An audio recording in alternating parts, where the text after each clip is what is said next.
ઓમ નમઃ સદેભ્યઃ. ઓમ નમઃ સદેભ્યઃ. ઓમ નમઃ સદેભ્યઃ.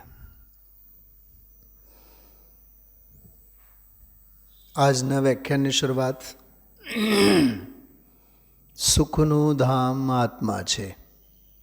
સુખધામ આત્મા છે આ શબ્દથી શરૂ થયું. અચરજ ઉત્પન્ન કરનારા આશ્ચર્યકારી અધ્યાત્મ આત્મનિધિઓની ગુરુદેવશ્રીએ બહુ સરસ છણાવટ કરી. શરત એટલી મૂકી કે વારંવાર આત્માનો મહિમા લાવીને પુરુષાર્થ ઉપાડો અને પ્રમાદ તોડવો. કામ બે નથી, કામ તો એક જ છે, પણ એ એક જ કામ તો નથી થતો. નકામા કામ કેટલા આપણે કરી જાણીએ, કરવા લાયક કામ રહી જાય છે. દરેકની વાત છે. આપણે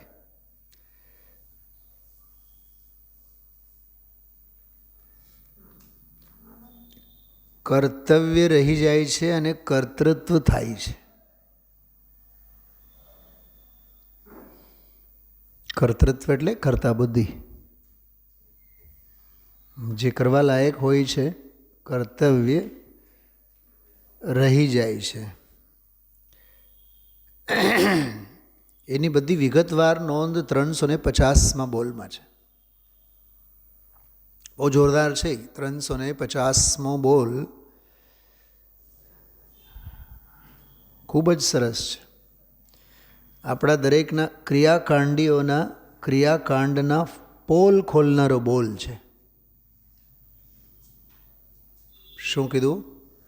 ક્રિયાકાંડીઓના. और बारिल साहब एक વાત કહેતા, નિશ્ચયાભાસીને શોધીને લાવ તો હું માણું.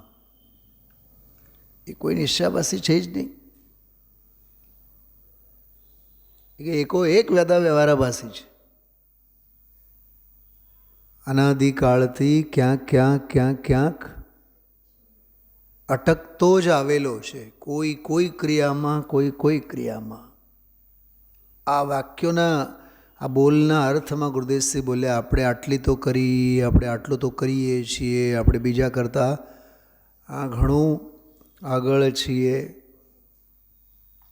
આપણા પરિણામ કેટલા સારા કે આપણને તો રોજ કરવાના ભાવ થાય, આપણે તો રોજ કરીએ છીએ. એ જે કર્તૃત્વનો જે સંતોષ છે ને, એનું નામ વ્યવહારાભાસ છે. અમારો તો નિયમ છે. શેનો નિયમ? દૈનિક પૂજાનો નિયમ. મને તો સેંકડો મિત્રોએ આ સવાલ કર્યો કે તેરા પંથ આમનાયનો નિયમ છે ને કે રોજ પૂજા કરવાનો. મેં એક ભાઈને જવાબ આપ્યો, ન તેરા પંથનો આમનાય છે ને 20 પંથનો છે. એ આમનાય જ નથી, નિયમ જ નથી કે રોજ પૂજા કરવાનો. પૂજ્ય થવાનો વિધાન છે. તુમ હો પૂજ્ય પુજારી હું, યહ ભેદ કरूँगा સ્વાહા. માર્ગ એવો છે. પૂજા અનુષ્ઠાન ક્રિયાકાંડનો માર્ગ નથી. ક્રિયાઓ હોય વિવેક ભાનપૂર્વક.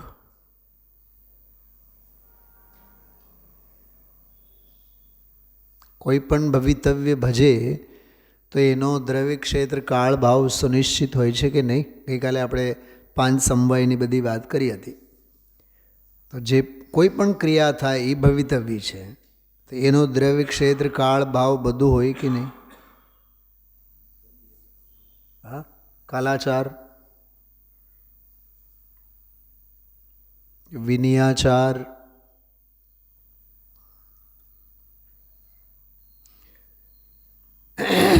ભોપાલમાં એક મારાથી ઘણો જુનિયર છે, 7-8 વર્ષ જુનિયર છે. આપણને આમ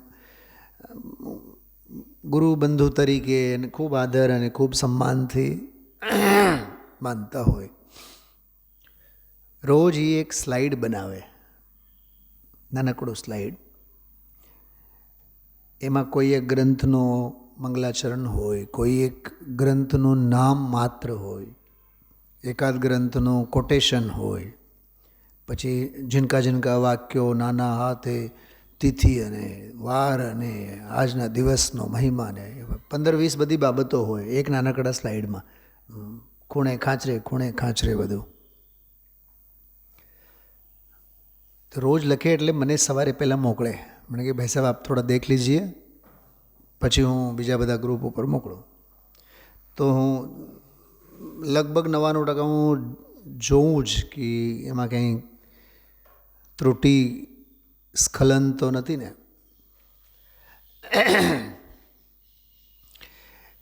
એટલે મેં થોડુંક છલ કર્યો એક દિવસ, હમણાં 3 દિવસ પહેલાં જોયું બધું. મેં એક ભૂલ હતી, મેં રહેવા દીધી. પછી એને કીધું કે તું થોડુંક જોઈ લેજે અને પછી તું મોકલજે. એટલે હું જોવા માગતો હતો કે જોશે કે નહીં. એણે જોયું નહીં, પછી એને મોકલ્યો. પછી નમો मैंने भाई साहब आपने कहा था देखने के लिए, मैं देख नहीं पाया, उसमें कोई गलती रह गई. પછી મેં એને પ્રવચન આપ્યો कि ज्ञान लिखना पढ़ना पढ़ाना ये भी स्वाध्याय होता है. लिखना, सुनना, पढ़ना, पढ़ाना, जांचना, पूछना, ये सब स्वाध्याय के अंग हैं. सम्यक ज्ञान की आराधना ये स्वाध्याय का अनुष्ठान है. सबसे पहला उसका अंग है व्यंजनाचार.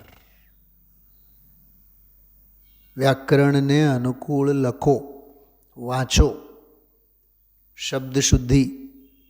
शब्द બ્રહ્મમાં જ ખોટ હોય એ આત્મ બ્રહ્મને કેવી રીતે પ્રસિદ્ધ કરી શકે?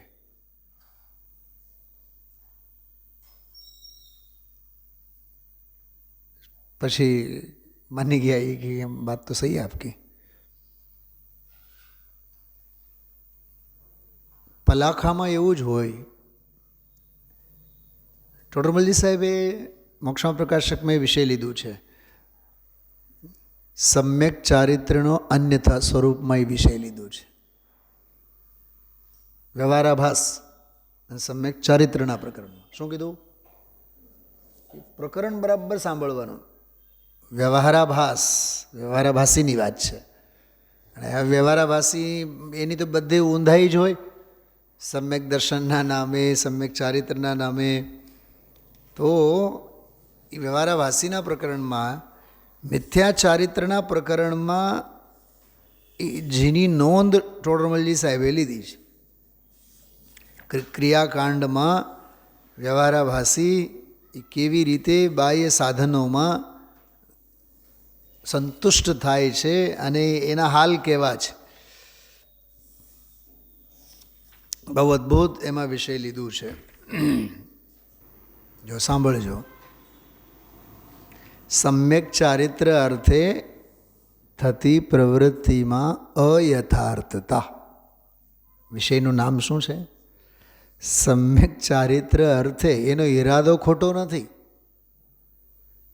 વ્યવહારાભાસી જે પ્રવૃત્તિ કરે છે એવો એ ભોળો ભટ્ટ છે. ખોટ એની શ્રદ્ધામાં નથી, ધર્મબુદ્ધિ પૂરેપૂરી છે. પણ જે પ્રવૃત્તિમાં જે અયથાર્થતાનું પોષણ કરે છે ને એ ખોટી વાત છે. એ જ એની શ્રદ્ધાની અને જ્ઞાનની ઊંધાઈ છે. બાહ્ય ક્રિયા ઉપર તો તેની દ્રષ્ટિ છે. બોલો, આમાં આખી દુનિયા આવી ગઈ કે નહીં? બાહ્ય ક્રિયા ઉપર તો એની દ્રષ્ટિ છે, પણ પરિણામ સુધારવા બગાડવાનો વિચાર નથી. સમજી ભાઈ? કેવો માઇક્રો સોનોગ્રાફી કરી છે ટોડરમલજી સાહેબે 300 વર્ષ પહેલાં. બાહ્ય ક્રિયા ઉપર તો તેની દ્રષ્ટિ છે, પરિણામ સુધારવા બગાડવાનો વિચાર નથી કે મારા પરિણામો બગડે છે કે સુધરે છે. કાંઈ એને વિચાર નથી. એમ નિર્વિચાર થઈને, એમ જડ જેવો થઈને.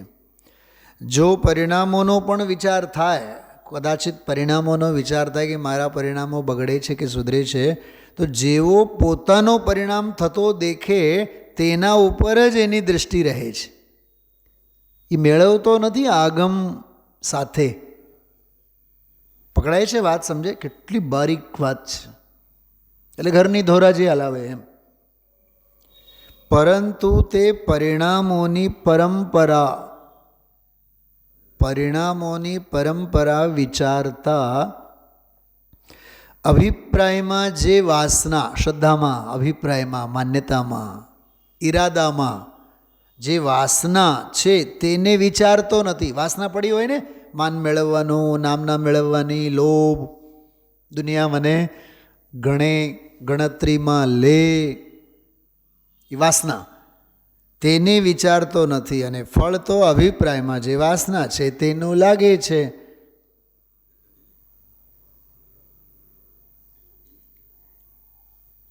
એવી ઓળખાણ વિના તેને માત્ર બાહ્ય આચરણનો જ ઉદ્યમ છે.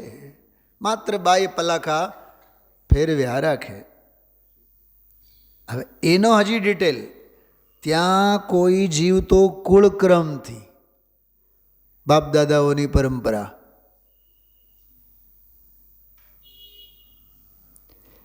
અથવા દેખાદેખી, દેખાદેખી બીજા કરે છે એટલે આપણે કરવાનું. ત્રીજા, અથવા ક્રોધ, માન, માયા, લોભ આદિથી આચરણ એટલે કશાય વડે, કશાય વશ આચરે તેમને તો ધર્મ બુદ્ધિ જ નથી. શું કીધું?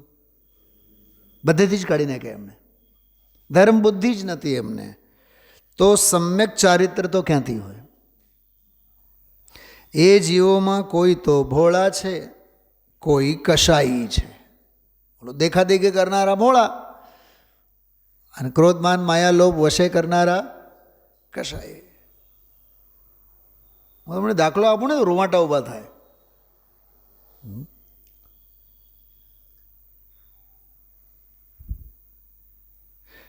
કહું એક દાખલો આપું થોડુંક સભ્ય શબ્દોમાં. મારા ઘર પરિવાર તરફથી કે મારા ભાઈબંધ દોસ્તાર તરફથી, જેની સાથે મારું બહુ ભળે છે, એમના તરફથી ભક્તિ હોય, એમના તરફથી પૂજા હોય, તો આ તનતોડ મહેનત કરે, એમાં રસ લે. અને શેરીમાં કે ગામમાંના બીજા સાધર્મી તરફથી ભક્તિ હોય, પૂજા હોય, એની નોંધે ન લે. કંઈક સમજાણો? અને આવું સમાજમાં જોવા મળે છે કે નહીં? તે કશાય વશે જ થયું ને.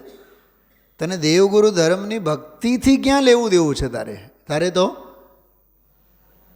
ભાઈબંધ દોસ્તારી સાચવવી છે. લોક સંજ્ઞાના પોષણ માટે તો એ પ્રવૃત્તિમાં રસ લે છે.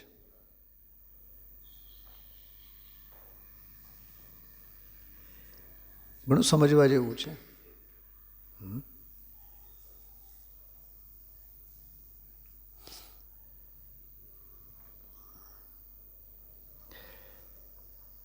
એ જીવોમાં કોઈ તો ભોળા છે, કોઈ કશાઈ છે. હવે જ્યાં અજ્ઞાન ભાવ અને કશાય હોય ત્યાં સમ્યક ચારિત્ર હોતું જ નથી. આટલું સ્ટેટમેન્ટ સમ્યક ચારિત્ર અંગે. આવું આ થોડોક મોક્ષમાં પ્રકાશકનો સ્વાધ્યાય બારીકાઈથી કરવી તો આ બોલોમાં આવા શાસ્ત્રોના હાર્દ છુપાયેલા છે. પહેલાં આપણે 350માં બોલ લઈએ. જીવોને જ્ઞાન અને ક્રિયાના સ્વરૂપની ખબર નથી. ન ખબર જ્ઞાનની, ન ખબર ક્રિયાની.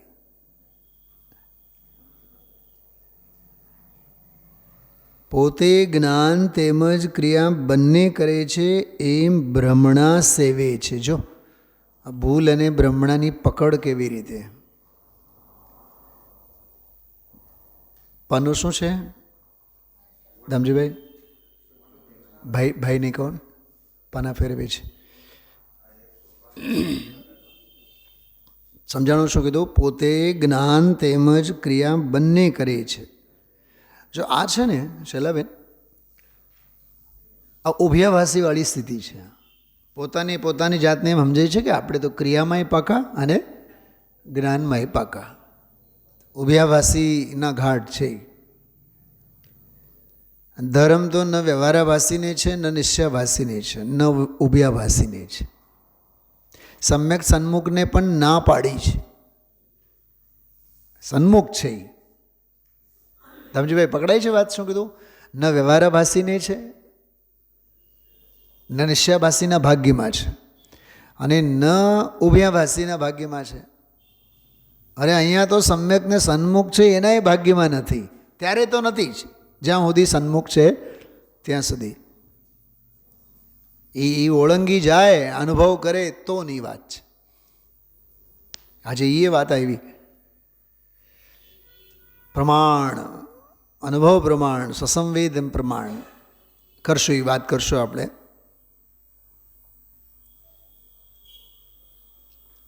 બાહ્ય જ્ઞાનને, શાસ્ત્ર જ્ઞાનને, શ્રુત જ્ઞાનને, શબ્દ જ્ઞાનને, શબ્દો શીખી લીધા, બોલતા આવડી ગયું, સમજાવતા આવડી ગયું. બાહ્ય જ્ઞાનને ભંગ ભેદના પલાખાને. આ શું છે શૈલાબેન? ભંગ ભેદ? હા, કહો એક ઝલક બતાવો તમને. ભંગ ભેદ એટલે શું? વિશ્વ કોને કહે છે? છ દ્રવ્યના સમૂહને વિશ્વ કહે છે. દ્રવ્ય કોને કહે છે? ગુણોના સમૂહને દ્રવ્ય કહે છે. ગુણ કોને કહે છે? ખ્યાલમાં આવ્યો? જે દ્રવ્યની દરેક અવસ્થાઓમાં, દરેક ભાગોમાં વ્યાપ્ત હોય છે એને ગુણ કહે છે. ગુણોના પ્રકાર કેટલા છે? આમ તો ગુણોના પ્રકાર અનંત છે, પણ મુખ્ય તો બે છે, સામાન્ય અને વિશેષ. સામાન્ય ગુણ કોને કહે છે? જે દરેક દ્રવ્યમાં વ્યાપ્ત હોય છે એને સામાન્ય ગુણ કહે છે. વિશેષ ગુણ કોને કહે છે? જે તે દ્રવ્યોમાં જ વ્યાપ્ત હોય છે એને વિશેષ ગુણ કહે છે. સામાન્ય ગુણોના પ્રકાર કેટલા છે? 6 છે. અસ્તિત્વ, વસ્તુત્વ, પ્રમેયત્વ, દ્રવ્ય. એમ આખું 227 પ્રશ્નો અમે લોકો ધોરણ 5માં હતા ત્યારે મોઢે કરેલા. જયપુર નહોતા ગયા હજી. આખું જૈન સિદ્ધાંત પ્રવેશિકા 500 તો 4 વખત ઇનામો મળ્યા હશે ગુરુકુલમાં, પણ કાંઈ બુદ્ધિ નહોતી. ગોખંડ પટ્ટી, પોપટિયા, પાકા પોપટિયા હતા. એટલે પોપટપરાવાળા પાડોશી થઈ ગયા છે એમ રાજકોટમાં આવીને. અને એ હિન્દીમાં નહીં, મરાઠીમાં. 227માં જઈને શ્વાસ લેવાનો. વચ્ચે પછી સ્વાહા થઈ જાઓ તો થઈ જાઓ, પણ ગોખવવાનું રોજ. આનું નામ છે ભંગ ભેદના પલાક. ગુણસ્થાન કોને કહે છે? મોહ જોગ ભવા. મોહ અને યોગને નિમિત્તે થતી શ્રદ્ધા અને ચારિત્રના તારતમ્યને ગુણસ્થાન કહે છે. ગુણસ્થાનના પ્રકાર કેટલા? 14. નામ આપો. મિથ્યાત્વ, સમ્યક સાસાધન, સમ્યક મિથ્યાત, અવિરત સમ્યક, દેશ વિરત, પ્રમત વિરત. પણ શ્વાસ તો લો, નહીં મને બોલવા દો. પ્રમત વિરત, અપ્રમત વિરત, અપૂર્વકરણ, અનિવર્તિકરણ, સૂક્ષ્મ લોભ, ઉપશાંત મોહ, ક્ષીણ મોહ, સયોગ કેવડી, અયોગ કેવડી, નમો સિદ્ધાણમ. આને કહેવાય ભેદભંગના પલાખ. માર્ગણાઓ કેટલી હોય છે? 14 હોય છે. ગતિ, ઇન્દ્રિય, કાય, યોગ, વેદ, કષાય, જ્ઞાન, સંયમ. પંડિતાઈ પ્રગટ થાય. દુનિયાનું તો એમ થાય કે ઓહો, આને તો કેટલું બધું, કશું જ નથી આવડતું. ભેદભંગના પલાખા આવડે છે. એકલો દાંત કાઢતો હતો, ગુરુદેવશ્રી બોલતા ત્યારે. હવે ગુરુદેવશ્રીની સભામાં હું હોત તો એને 10-20 લિસ્ટ આપત ભેદભંગના પલાખા. અચ્છા, આપણે સાંસ્કૃતિક કાર્યક્રમો હોય છે એમાં આનો જ સામ્રાજ્ય હોય છે. 12 વ્રતો ક્યાં લખેલા છે? તો લીનાએ જોઈને આવી હોય પહેલેથી જ. સમો શરણના ઓલા પાટી અમારે. અરે તું તારી હૈયે લખ. મને તે દિવસે પણ વિચાર આવ્યા હતા. સભાને પૂછું 12 વ્રતો ક્યાં લખેલા, 14 ગુણસ્થાનો ક્યાં લખેલા, હા, મારો સુશાશ્વત જ્ઞાન દર્શન ક્યાં લખેલું છે કે સમોશરણની દક્ષિણ બાજુમાં 102 નંબરની નિયમસારની, જેમાં દિશા જ નથી. એ દિશાવાન સ્વભાવની પરિણતિ એને લખ.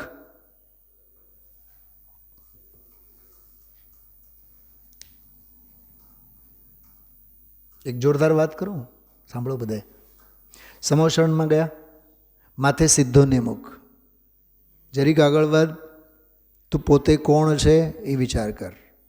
જરીક આગળ વધ, સમોશરણમાં વિરાજમાન થા, નમો અરહંતાણમ, જો જાણ દે અરહંતો. અને જરીક આગળ વધ, અરહંત ભગવાન કહે છે ક્યાંય રાગ નહીં કર. આ 4 ગાથાઓ છે સમોશરણમાં. સમોશરણમાં પ્રવેશતા વેદ જ માથે કઈ ગાથા બોલ સ્નેહા?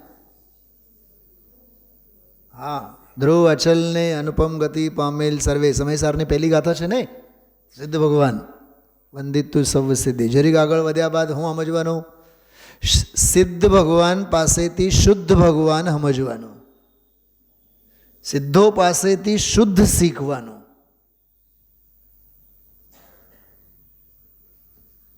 શુદ્ધ ભેંસનું દૂધ પીવાનું કે ભેંસનું શુદ્ધ દૂધ પીવાનું? બોલો બોલો તો ખરા. શુદ્ધ ભેંસનું દૂધ કે ભેંસનું શુદ્ધ દૂધ? તો બેઉમાં હા પાડો છો તમે લોકો. તો સિદ્ધોને વંદન કર્યા, આગળ શુદ્ધને સંઘરો. આ શુદ્ધને સંગરતા જે મારો સુશાશ્વત વાળી 102 નંબરની ગાથા. બાકી બધા સંયોગ લક્ષણ ભાવ મુજતી બાહ્ય છે. આગળ જરીક નજર ફેરવો ને તો ઓલા આનંદ ભગવાન બેઠા છે, જે જાણ તો એ કે ઊભો રહે. બાકી બધા સંયોગ લક્ષણ બોલે તો છે, પણ ચોંટીને એની સાથે જ ઊભો રહે છે. આગમાં આણગમાં આંગળી ચીંધીને કહે છે, ઓલું દેખાય છે પંચાસ્તિકાયની ગાથા દેખાય છે તને 172 તેથી ન કરવો રાગ જરીએ ક્યાંય. ઓલા આનંદ ભગવાન કહે છે કે તું ક્યાંય રાગ દ્વેષ નહીં કર.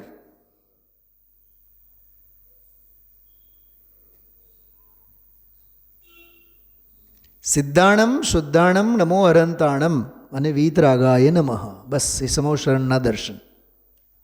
આવું વિઝ્યુઅલાઇઝેશન કરવું. માત્ર ભેદભંગના પલાખા નહીં ફેરવવા.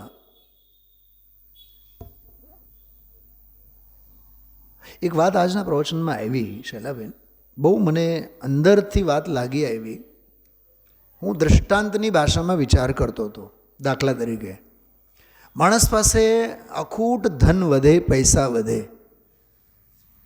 હું એમ નથી કહેતો કે માન વધે, અભિમાન વધે, તુંડ મિજાજી વધે, પણ સંભાવના શેની ઝાજી છે બતાવો.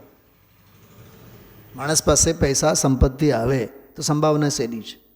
અકડ વધશે કે નહીં એનામાં? સંભાવના શેની?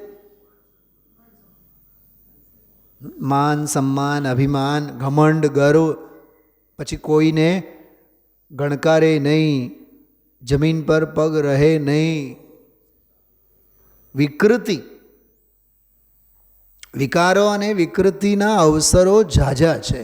ભરત જેવા કેટલા, શાંતિકુંતુ અરનાથ જેવા કેટલા, 8 વર્ષના રાજકુમાર જેવા કેટલા કે ધન સંપત્તિ અખૂટ વધે તોય વૈરાગ્ય લઈને વન જંગલમાં જાય. કેમ કે એ નો કર્મની સંયોગ જ એવો છે. એ સંયોગ કાંઈ તારા વૈરાગ્યમાં નિમિત્ત નહીં બને.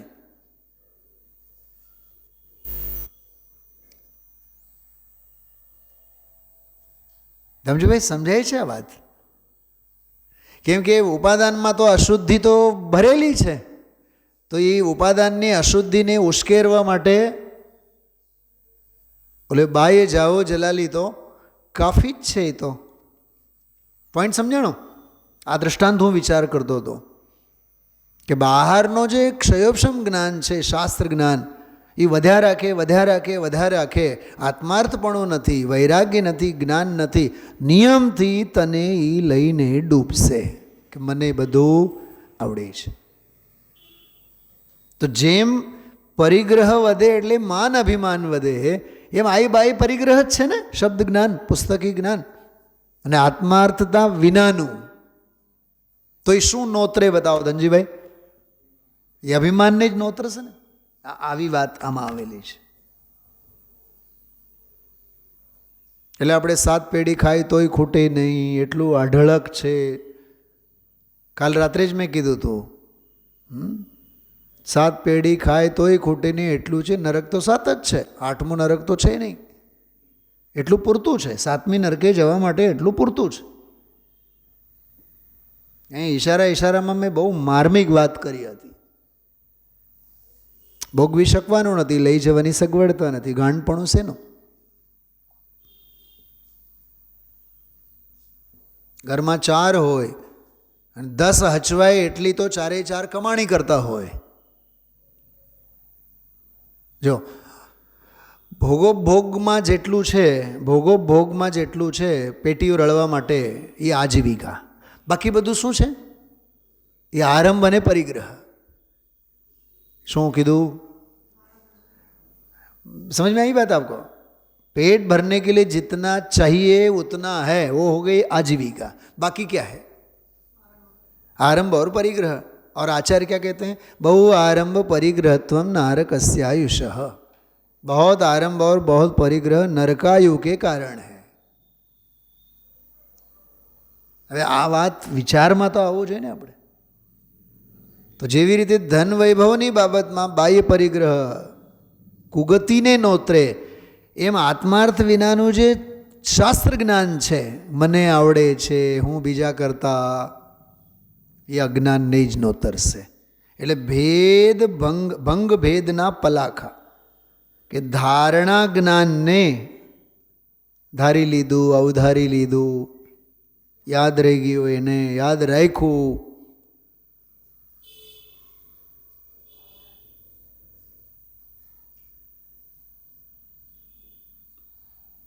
મને તો ઘણી વાર વિચાર આવે,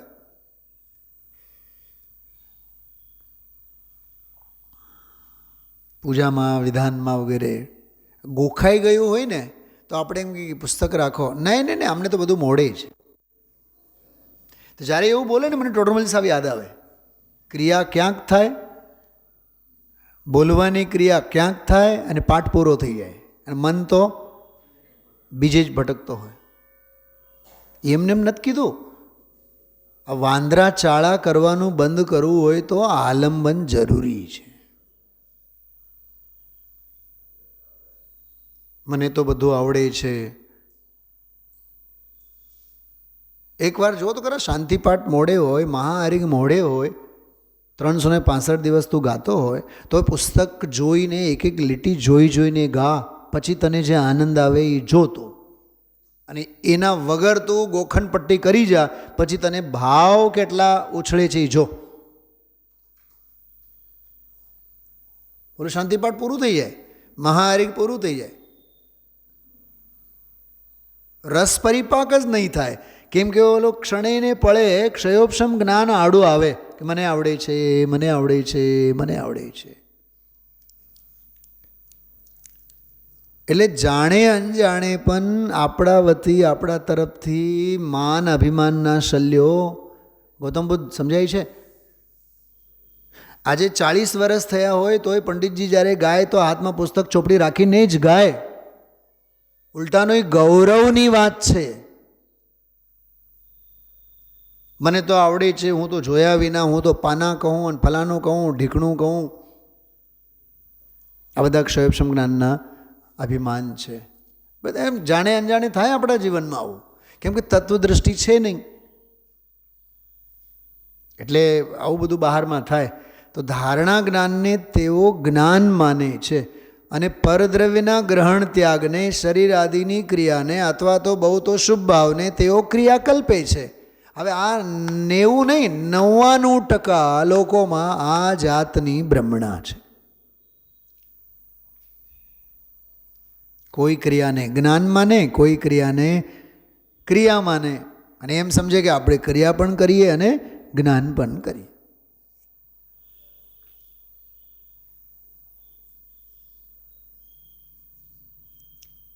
સ્વસંવેદનની ક્રિયા તે ક્રિયા છે અને સ્વસંવેદનનું સંચેતન એ સાચું જ્ઞાન છે.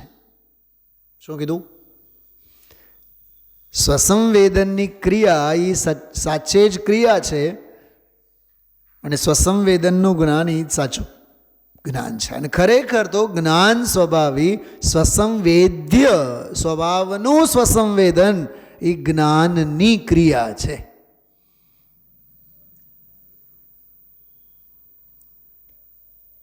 અથવા બહુ તો શુભ ભાવને તેઓ ક્રિયા કલ્પે છે. મને આટલું આવડે છે, હું આવી આકરી ક્રિયાઓ કરું, એમ તેઓ ખોટી, શું શબ્દ વાપર્યું છે, હૂંફમાં રહે છે.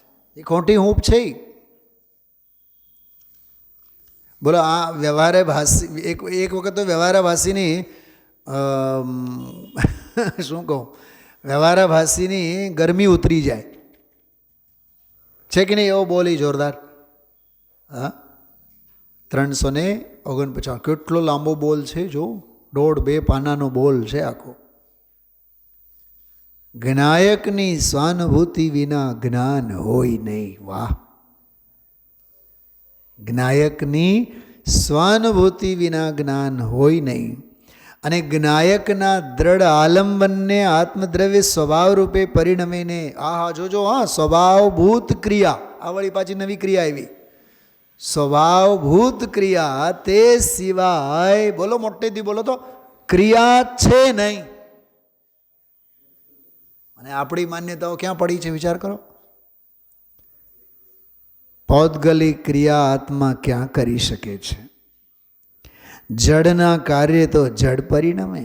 આત્માથી જડના કાર્ય કદી ન થાય. શરીર આદિકના કાર્ય તે મારા નહીં, અને વિભાવ કાર્યો પણ સ્વરૂપ પરિણતિ નહીં. હું તો જ્ઞાયક છું. આવી સાધકની પરિણતિ હોય. સાચા મોક્ષાર્થીને પણ પોતાના જીવનમાં આવું ઘૂંટાઈ જવું જોઈએ. વાહ! બ્રહ્મવાક્ય છે આ, સુવર્ણ અક્ષરે લખી રાખવા જેવું છે. કેવા આત્માર્થી? એટલે સાચા શબ્દનો વિરુદ્ધાર્થી શબ્દ બોલો, ખોટા. એનો અર્થ શું થયો? મોક્ષાર્થી પણ 2 પ્રકારના હોય, અસલી અને નકલી. જૈનો પણ 2 પ્રકારના હોય, ખબર? એક જૈન જૈન, એક અજૈન જૈન. નહીં સમજ્યા? એક જૈન જૈન અને બીજો, જેમ શ્રી કૃષ્ણ પાસે 2 શિષ્યો ગયા, હા, અર્જુન અને દુર્યોધન. તો અર્જુન લાયક શિષ્ય, દુર્યોધન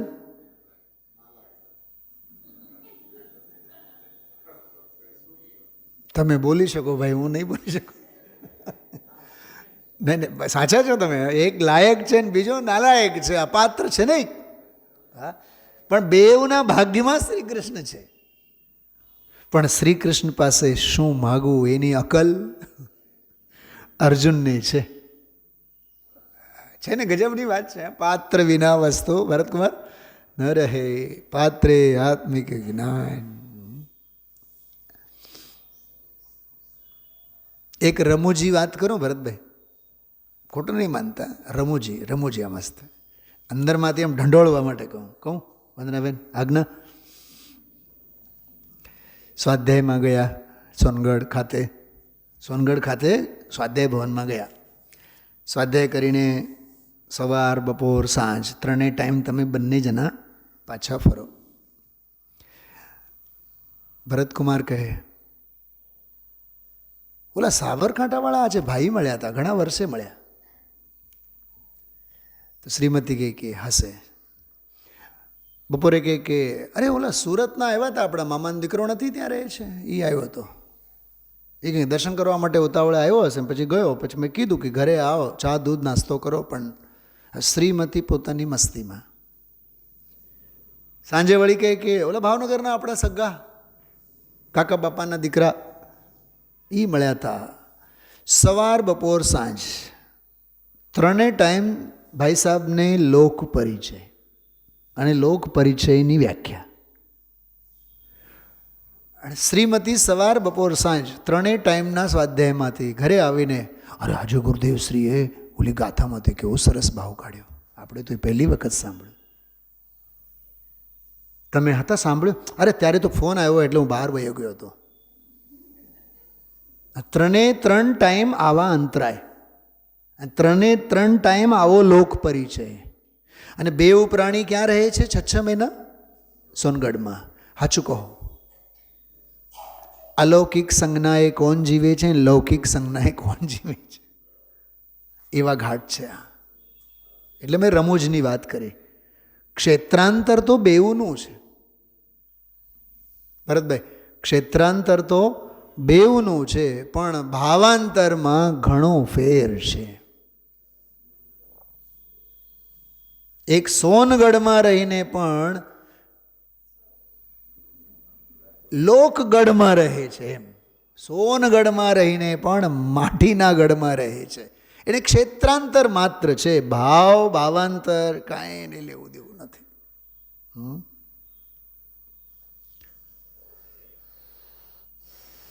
કાલ રાત્રે શૈલાબેન આજે બોલ છે ને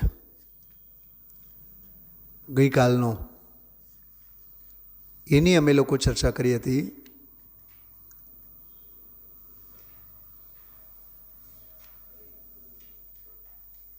મોક્ષ માર્ગનું સ્વરૂપ ટૂંકામાં કહીએ તો અંદરમાં જ્ઞાયક આત્માને સાધ. બસ એ સાધ શું છે? 345માં એની આપણે ગઈકાલે વાત કરી. સાધવું એટલે શું? એના વગર બધું નકામું છે. એ વાત છે આમાં. ફરીથી આવો 120 નંબરના પાને ફરીથી આવો ઝડપથી. શરીર આદિના કાર્ય તે મારા નહીં, અને વિભાવ કાર્યો પણ સ્વરૂપ પરિણતિ નહીં. હું તો જ્ઞાયક છું. આવી સાધકની પરિણતિ હોય છે. વાહ! પરિણામ નહીં, પરિણામ નહીં, પરિણતિ ધારા. પરિણામની સતત ધારા એને પરિણતિ કહેવાય. શ્રદ્ધા છે ખરેખર તો ભાવભાસનની નિરંતરતા. સાચા મોક્ષાર્થીને પણ પોતાના જીવનમાં આવું ઘૂંટાઈ જવું જોઈએ. ભલે પ્રથમ સવિકલ્પણે ન હોય, આહા વાહ, સવિકલ્પણે ભલે ને ન હોય, પણ પ્રથમ ભલે ને સવિકલ્પણે હોય એમ, પણ એવો પાક્કો નિર્ણય કરવો જોઈએ. પછી જલ્દી અંતરનો પુરુષાર્થ કરે તો જલ્દી નિર્વિકલ્પ દર્શન થાય, મોડો કરે તો મોડું થાય. નિર્વિકલ્પ સ્વાનુભૂતિ કરી સ્થિરતા વધારતા વધારતા જીવ મોક્ષને પ્રાપ્ત કરે છે. આ વિધિ સિવાય મોક્ષ પ્રાપ્ત કરવાની અન્ય કોઈ પણ વિધિ નથી. મુક્તિએ જવાની આખી વિધિ છે આમાં. 350માં બોલ યાદ રાખવા જેવો બોલ છે. મોક્ષ પામવાની વિધિ, રીત, પદ્ધતિ, અને એના માટેના બધા પહેલાંના બધા બોલો. કેવી રીતે સ્વભાવનો મહિમા લાવો, શ્રદ્ધાનો જોર કેવી રીતે, જ્ઞાનનો જોર કેવી રીતે. એટલે આજનું આ વ્યાખ્યાન, આ બોલ 132માં સ્થાનક શ્વેતાંબરોના કે 32 આગમોમાં ક્યાંય નથી, હોઈ જ ન શકે એવી અલૌકિક વાત આજના પ્રવચનમાં આવી છે. થોડોક આ બોલની વાત કરીએ. 349. ચક્રવર્તી બળદેવ તીર્થંકર જેવા આ રાજ આ વૈભવ કાંઈ નથી જોઈતું એમ સર્વની ઉપેક્ષા કરી. ભરતભાઈ, એક વાત મને ચોક્કસ કહેવાનું મન થાય આપણને સૌને માટે. બધું જેની પાસે છે એને કાંઈ જોતું નથી. કોણ? ચક્રવર્તી તીર્થંકર. અને આપણા જીવનમાં પુણ્યના કાંઈ ઠેકાણા નથી, તો એ આપણને બધું જોઈએ છે. કેવા ભિકારવાળા છે દામજીભાઈ. હા,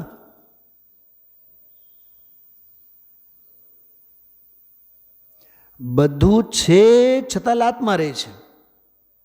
પ્રવચન સાર વિદાયવાળી વાત કરીને કે મા બાપને ક્યાંય પૂછવા જાય તો કાંઈ કોઈ જવા નહીં દે, પણ એવો એ વ્યવહાર, એમાંથી કોઈ પાત્ર જીવ હશે તો એ પાકે અને પાછો આવી જાય.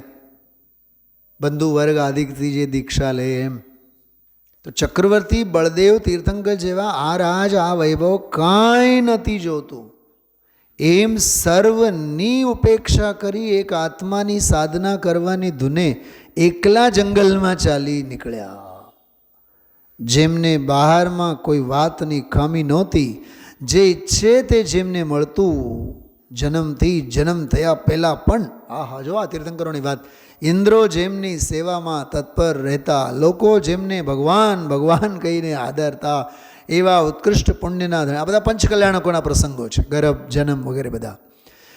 પુણ્યના ધણી, ઉત્કૃષ્ટ પુણ્યના ધણી, બધી બાહ્ય રિદ્ધિને છોડી ઉપસર્ગ પરિશોની દરકાર કર્યા વિના આત્માનું ધ્યાન કરવા વનમાં ચાલી નીકળ્યા. તો તેમને આત્મા સર્વથી મહિમાવંત, સર્વથી વિશેષ આશ્ચર્યકારી લાગ્યો હોય અને બહારનું બધું જ તુચ્છ લાગ્યું હશે ત્યારે જ ચાલી નીકળ્યા હશે ને. બે વાત થઈ રામજીભાઈ. અંદરનો મહિમા તો બહારનો છૂટે, અને બહારનો હજી ઘૂંટાય છે, એનો અર્થ અંદરનો મહિમા નથી. એક મ્યાનમાં બે તલવાર તો ન જ રહે ને. કાં તો અંદરનો મહિમા હોય, કાં તો બહારનો મહિમા હોય. આ સમજવા જેવું છે આટલો આ આખું પ્રકરણ. બહારનું છૂટતું કેમ નથી? તો એને એક જ કારણ છે કે અંદરનો મહિમા આવતું નથી. જો ઈચ્છો પરમાર્થ તો કરો સત્ય પુરુષાર્થ. જો પરમાર્થની ઈચ્છા કરતો હોય તો સત્ય પુરુષાર્થ કર્યા વિના નહીં રહે. બાકી તો છે જ ભવસ્થિતિ આદિનું નામ લઈ. ગૌતમ બુદ્ધ ઘરે હમણાં ખાટલા છે, ઘરે હમણાં બીમારી હાલે છે, અને ઓલા ડૉક્ટરોની લાઈન લાગી હોય છે, ભલાનું અને ઢીકણું, એ બહાનાઓ છે. ભવસ્થિતિ આદિનું નામ લઈ છેદો નહીં આત્માર્થ. તારા આત્માર્થતાને બીજો નહીં છેદે, તું પોતે જ છેદે. શું કીધું? તારા આત્માર્થતાને, हाँ प्रवीण जी, आपको पहुंचना है फ्लाइट के लिए 7:30 बजे. अब घर से 5 बजे निकले, ट्रैफिक में कहीं भी फंसे, आप पहुंच ही नहीं पाए एयरपोर्ट. एयरपोर्ट वालों से, एयरलाइंस से तुम आप ऐसे ऐसे लॉजिक दे सकते हो नहीं, हम ट्रैफिक में फंस गए थे इसलिए पहुंच नहीं पाए. पहुंचना नहीं पहुंचना ये आपका काम है. हम तो हमारे टाइम पे टेक ऑफ कर जाएंगे.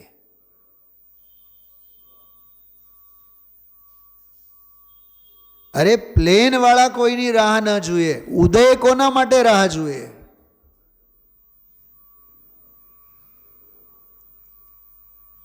विचार करो. जे आयुष्य जाय छे मौतने नजीक जाय छे, અને આ બધું મેળવીને આ ન સમજા તો કાંઈ ન સમજા.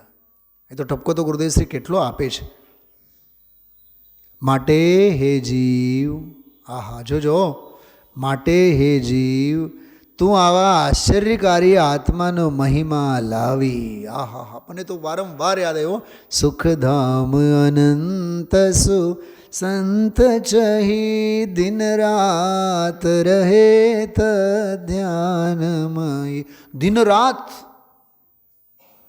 દિન રાત રહે તધ્યાનમય. એના ને એના ધ્યાનમાં દિનના રાત રહે. પર શાંતિ સુધા, પર શાંતિ અનંત સુદામય જે પ્રણમો પદતે વરતે જયતે. આ તો પૂજ બેનશ્રીને તો રોજનો પાઠ હતો.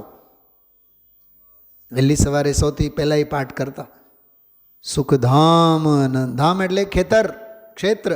તો તારા ખેતરમાં સુખનો પાક પાકે એવો તું ખેતર. વિકાર અને વિભાવી તારો પાક નહીં, એને લાયક તું પાક નહીં, તું ધામ નહીં. એમ તું સ્થિરતા અપેક્ષાએ બધું બહારનું ન છોડી શકે. થોડુંક ઉપરથી જો. હે જીવ તો આવા આશ્ચર્યકારી આત્માનો મહિમા લાવી તારા પોતાથી તેની ઓળખાણ કરી તેની પ્રાપ્તિનો પુરુષાર્થ કર. તો સ્થિરતા અપેક્ષાએ બધું બહારનું ન છોડી શકે, તો શ્રદ્ધા અપેક્ષાએ તો છોડ. સ્થિરતા અપેક્ષા એ તો છૂટશે ત્યારે છૂટશે, પણ શ્રદ્ધામાંથી તો પહેલાં છોડ. બહુ ઝીણીક વાત કરો. ભૂમિકા પ્રમાણે એ ભોગ્ય રહે કે ભોગ્ય ન રહે એ તો હોનહાર નક્કી કરશે, પણ તું તો એને હે રૂપે જ્ઞેય કર. હેય રૂપે જ્ઞેય કર એટલે તું એને શ્રદ્ધા દશાએ છોડ. બાકી જ્યાં સુધી ભોગ્ય રહેવાનું છે ત્યાં સુધી તો રહેવાનું જ છે. તું સ્થિરતા અપેક્ષાએ બધું બહારનું ન છોડી શકે તો શ્રદ્ધા અપેક્ષાએ તો છોડ. છોડવાથી તારું કંઈ ચાલ્યું નહીં જાય, ઉલટાનો પરમ પદાર્થ આત્મા પ્રાપ્ત થશે. બીજી વાત સાંભળો, શ્રદ્ધા દશાએ તો છોડ એટલે તું સંકલ્પી હિંસા તો છોડ. એ ચારિત્ર દશાએ અસ્થિર દશાએ જ્યાં સુધી આરંભે અને ઉદ્યોગી હિંસા રૂપે રહેવાનું છે ત્યાં સુધી બલન રહે. બહુ માર્મિક વાત છે. પોપાભાઈનું રાજ્ય નથી આ. હવે જે રીતે અને જે પદ્ધતિએ આજે આપણે ચર્ચા કરી છે, ગુરુદેવશ્રી જે આપણને પીરસ્યું છે, બોલો આ પહેલાં આપણે કોઈ દી આ વાત સાંભળેલી આ રીતની? રોજના આપણા પુણ્યના સુમેરુ ઉછળે છે. ખૂબ મહિમાથી આ પ્રકરણને વાગોળવા જેવું છે. जब एक रतन अनमोल है तो रत्ना कर कैसा होगा, जिसकी चर्चा ही है सुंदर तो कितना सुंदर होगा. कहते अनुपम रस खान है वो, कब स्वाद चखूं वह क्षण होगा. जिसकी चर्चा ही है सुंदर तो कितना सुंદર હોગા. એમાં એ વાત આવી હતી, જગતના જીવો જ્ઞાન અને ક્રિયાને સમજે જ ક્યાં છે. જ્ઞાન એટલે શાસ્ત્ર જ્ઞાન જ્ઞાન નહીં, સ્વસંવેદન પ્રમાણ, તેનું નામ જ્ઞાન.